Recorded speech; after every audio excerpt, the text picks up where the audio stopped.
Chez Diabaté, est-ce qu'il y a des inquiétudes sur sa participation? Il y a un problème d'adducteur. Vous serez fixé demain? Oui, oui. Là justement, le groupe se densifie. Il y a des retours envisagés dans le groupe? Oui, on devrait avoir Contento, Poco, de sûr. Certainement Pablo aussi. Donc oui, petit à petit, on récupère certains joueurs. Ça fait du bien. Enfin oui, ce qui est important, c'est de récupérer des joueurs qui peuvent nous aider tout de suite. Donc on sait que certains, notamment Pablo, il faudra quand même attendre un petit moment. Ça fait quand même 2 mois et demi, voire 3 mois qu'il n'a pas joué. Donc 2 mois et demi, pardon. Donc on va attendre un peu, mais c'est sûr que de revoir certains joueurs aux entraînements, déjà, c'est plutôt de bonnes nouvelles. Comment se présente ce rendez-vous face à Reims, qui est malheureusement, depuis qu'ils sont remontés en Ligue 1, la bête noire de Bordeaux? Il n'y a pas de victoire. Très difficile. Après, on sait qu'on rentre dans une phase maintenant où on n'a plus qu'un match par semaine. Donc les objectifs pour nous sont très clairs, c'est de travailler, très bien travailler dur la semaine pour, pour pouvoir préparer au mieux tous ces rendez-vous qui s'annoncent. Est-ce qu'on est déjà dans le sprint final, à 11 journées de la fin? Enfin, quand début décembre, vous avez que 17 ou 18 points, je ne sais plus, ça fait déjà depuis début décembre qu'il a fallu accélérer. Ouais. Vous avez déjà lancé votre sprint? Pas lancer le sprint, je ne sais pas si on peut parler de sprint, mais quand on accuse un tel retard à un moment donné, il faut... je ne veux pas dire qu'il faut mettre les bouchées doubles, mais il y a des urgences de points qui ont fait qu'on a déjà beaucoup tiré sur la corde. Ouais. Et avec ce championnat, vous restez toujours, comme pas mal d'équipes, en course. C'est aussi ça qui est intéressant. En course pour tout. Pour le haut, le bas, course pour tout. Le bas. En course pour tout. Vous regardez encore vers le bas? On regarde toujours de partout. Quand on conduit une voiture, on ne regarde pas toujours ce qu'il y a devant, on regarde aussi dans son rétro. On a confiance dans la puissance quand même de la voiture, parce que le moteur qu'on a dans soi. Oui. Ouais. Mais attention, il y a des passages cloutés parfois, faut laisser passer les gens.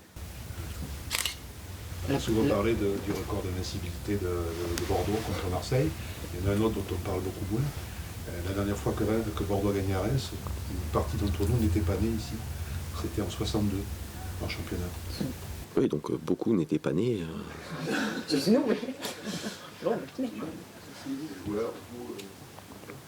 Justement, comme on n'était pas nés, on peut pas en parler. Voilà. Qu'est-ce que vous pensez de la trajectoire de Reims, qui était venu gagner à Bordeaux, qui a eu qui a eu un grand creux, qui a eu un Je dirais avec le nombre de matchs qu'on a effectués cette année, on a l'impression que c'est déjà il y a très longtemps. Mais le souvenir qu'on a de ce match de Reims, c'est on rentrait d'Almaty, je crois, d'un très long déplacement, où pendant un match pendant 70 minutes on n'avait eu aucun problème, mais on avait perdu des joueurs en chemin, notamment Certic. C'est à ce match-là où il s'était blessé. Carasso s'était blessé pendant le match aussi, il avait essayé de continuer, et on prend 2 buts sur la fin du match. Pourtant, un match dans lequel on n'avait pas été trop en difficulté, on n'avait pas été génial non plus dans le jeu, loin de là. Mais ce match a fait partie de certains matchs qu'on aurait dû beaucoup mieux maîtriser. Le problème, c'était que c'était le premier à domicile. On pense toujours à une petite invincibilité sur la saison. Tout ça, ça avait un peu gâché la fête, quoi. Non, c'est... Comme je dis, il ne faut pas oublier, on rentrait du bout du monde et c'était une période un petit peu difficile à gérer. Mais derrière, il y avait eu des bons résultats, des bonnes performances. Je me rappelle à Saint-Étienne, face à Lille, on a vu des bonnes performances. Mais c'est sûr que débuter une saison par une victoire, c'est toujours intéressant. On l'a vu l'an passé. C'est une équipe qui reste régulière, Reims, là, en ce moment, vous la jugez comment actuellement? un petit peu, comme vous dites, un petit peu irrégulière. Après, c'est une équipe qui a une urgence de points, je dirais, pour se sortir un petit peu d'une zone dangereuse. Donc forcément, on aura une équipe qui va vouloir mettre beaucoup d'intensité, surtout beaucoup d'agressivité dans les duels. Ça va être votre lot tout au long du mois de mars, même si on joue match après match. Mais on va commencer par Reims déjà. On va commencer par Reims et voilà, j'espère que les joueurs ont conscience que c'est pas parce qu'on joue maintenant qu'une fois par semaine qu'on rentre dans un cycle plus facile. Au contraire, on va rentrer dans le cycle plus difficile parce que dans le basket on parle de money time. C'est 11 matchs, 11 finales et on a la première finale déjà à jouer ce week-end. Vous voulez revoir le Bordeaux qui s'impose à Guingamp comparé à un match extérieur? Oui, forcément. Mais même un Bordeaux différent de Guingamp et revenir à Bordeaux avec les 3 points, je suis preneur aussi. Maintenant, il va falloir mettre des éléments dans ce match, notamment sur l'exigence dans les duels. Il va y avoir beaucoup de duels. Il y a Reims, qui est une équipe avec une grosse densité athlétique. Il va falloir avoir du répondant, que ce soit athlétiquement ou par le jeu, il va falloir avoir du répondant. Et de l'efficacité aussi, parce que si on regarde les derniers scores depuis qu'ils sont remontés, c'est aussi ça qui a manqué à Bordeaux. Vous avez très peu marqué sur les 5 derniers matchs depuis qu'ils sont face à cette équipe. À chaque fois, les gardiens ont sorti Vous avez eu beaucoup d'occasions, là-bas ou ici, mais à chaque fois, Placide ou Agassa ont fait presque... Oui, mais ça fait partie du jeu. Il y a des équipes en face, des gardiens en face, et parfois les gardiens sont très très bons. On espère peut-être que le gardien qui sera aligné ce week-end le sera un petit peu moins. Même s'il est quand même beaucoup plus intéressant, nous, de se concentrer sur ce qu'on fait, sur ce qu'on produit, et sur notre performance collective et individuelle. Cette nécessité justement d'être présent dans les duels, comme ça peut modifier un petit peu votre façon de préparer le match, de composer votre équipe par rapport à Nice? C'est 2 matchs différents. Nice, c'est une équipe plutôt joueuse, avec une recherche de possession assez importante. Reims, c'est une équipe peut-être un peu plus directe, mais qui a plus de puissance. Alors je ne dis pas que ça va nous amener à modifier notre animation, mais l'approche du match, oui, est forcément différente.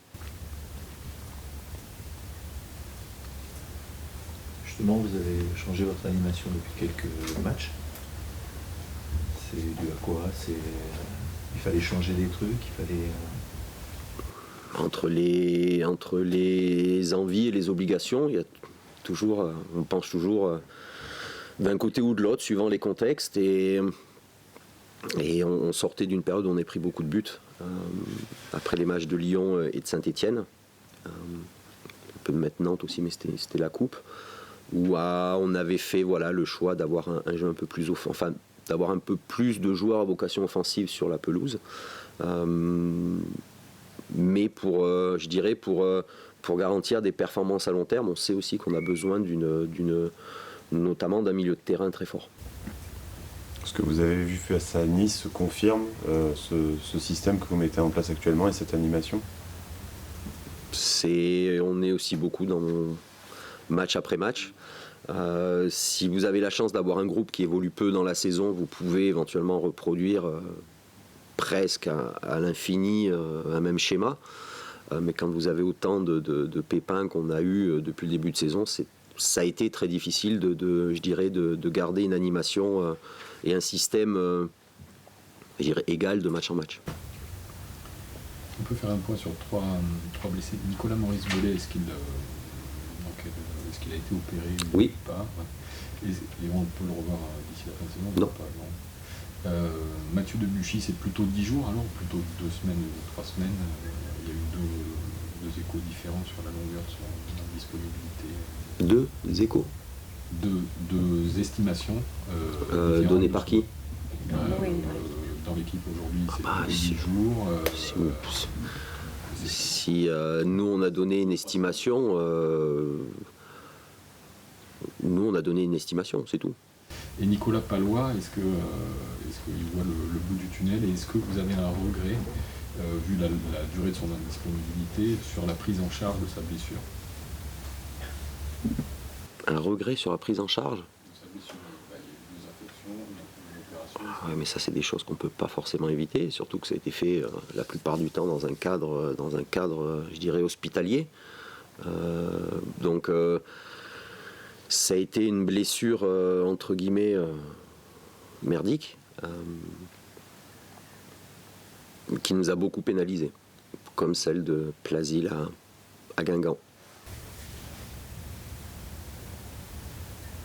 Mais sur sa prise en charge, vous n'avez pas de... Pourquoi on aurait des regrets?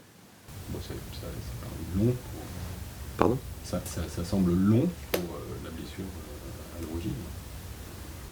Je sais pas, vous avez l'air de vous y connaître un peu plus Non, que mais moi. il y a des infections. Les infections, c'est pas une blessure musculaire ou c'est pas un os fracturé. C'est une question. Oui, mais une question comme ça, toujours un sous-entendu derrière. Elle est directe. Est-ce que vous avez un regret Non. sur la prise en charge médicale? Il n'y a Non. pas de sous-entendu. Bah si vous me dites parce qu'une infection, normalement, donc c'est que vous avez un sous-entendu. Non, je vous le dis clairement. Est-ce que Bah non, vous me dites clairement, est-ce que j'ai un regret? Je vous dis non. Ok. Voilà, Vous l'espérez pourquoi, Nicolas, justement? je ne sais pas.